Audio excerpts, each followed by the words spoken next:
Durante años, la cancelación del programa humorístico Los Polivoces fue explicada como un hecho menor, casi irrelevante, dentro de la historia de la televisión nacional. La versión oficial habló de desgaste creativo, de ciclos naturales, de decisiones administrativas normales dentro de una industria en constante cambio. Incluso se habló de la pelea entre Enrique Cuenca y Eduardo Manzano. Esa explicación fue repetida tantas veces que terminó por aceptarse como verdad incuestionable. Sin embargo, al revisar con detenimiento el contexto político de 1976, los movimientos internos de la televisora, los cambios súbitos en la programación y el destino posterior de sus protagonistas, tomó una historia que comienza a adquirir un tono mucho más inquietante y revelador. Sin más,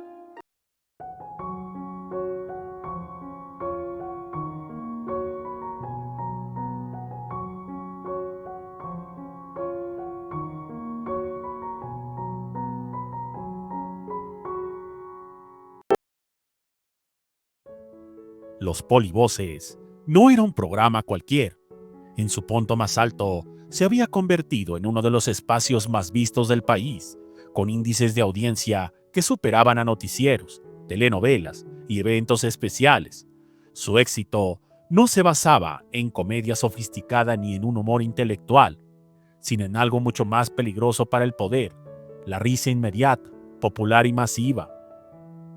Eduardo y Enrique, los cómicos estrella, entendían perfectamente a su público. No hablaban desde la élite cultural, sino desde la calle, desde la exageración burda, desde la criatura reconocible. Y precisamente por eso su impacto era tan profundo. Durante los primeros años, el programa se mantuvo dentro de una zona aparentemente segura. Sus burlas apuntaban a figuras genéricas del poder, a policías torpes, burócratas incompetentes y políticos abstractos, sin nombre ni rostro definido. Esa ambigüedad funcionaba como escudo, permitía que la risa circulara sin consecuencias directas. Pero el éxito sostenido generó un fenómeno inevitable: la confianza excesiva. Los comediantes comenzaron a sentir que podían ir un poco más lejos y luego un poco más. En 1976, el país se encontraba en un momento delicado.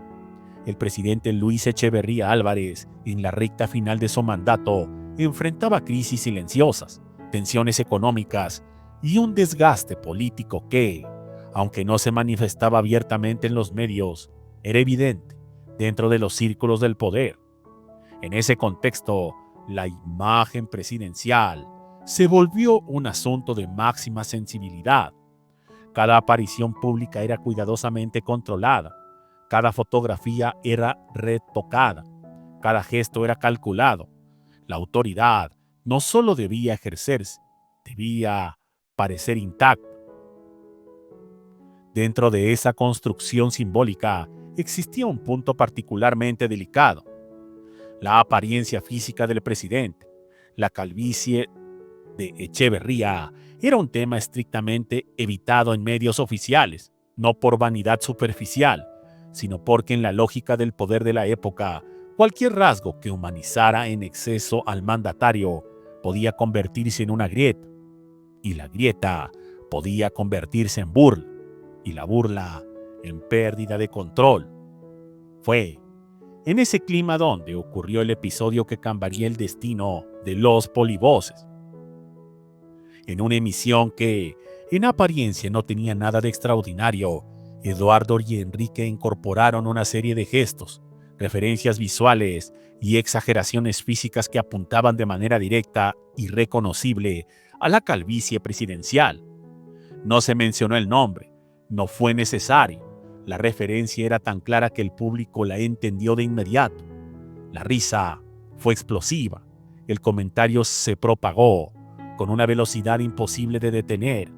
Al día siguiente, la burla estaba en todas partes: en oficinas gubernamentales, en mercados, en escuelas, en el transporte público.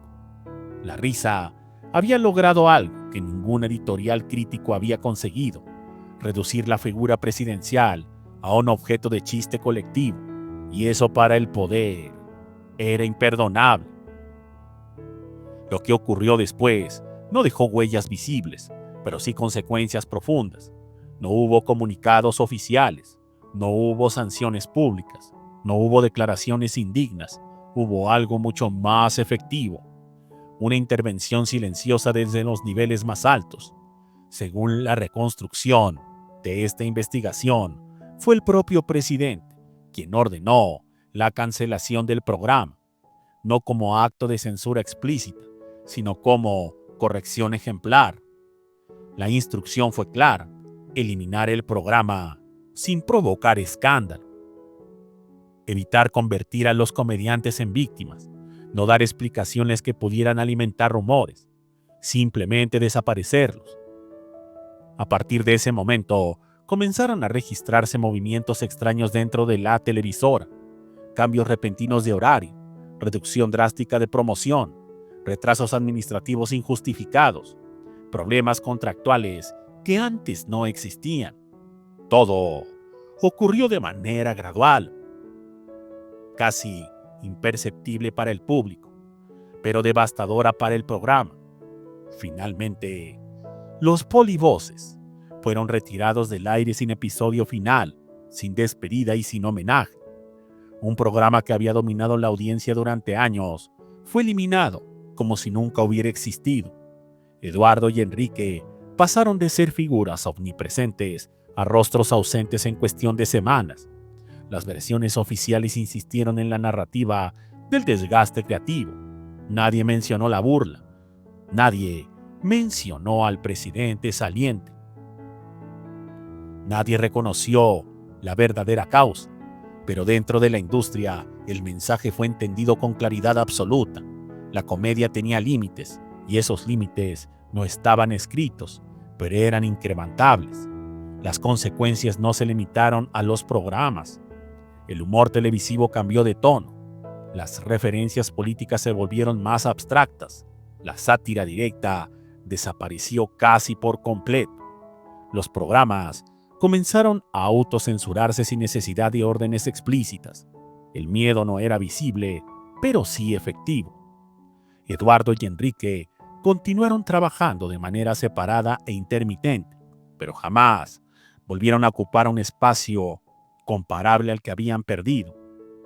Su nombre quedó asociado a un episodio incómodo que nadie quería recordar, pero que nadie olvidó del todo. Luis Echeverría terminó su mandato sin volver a ser objeto de burla. Su imagen fue restaurada. El sistema funcionó exactamente como estaba diseñado para hacerlo. Muchas gracias y hasta la próxima.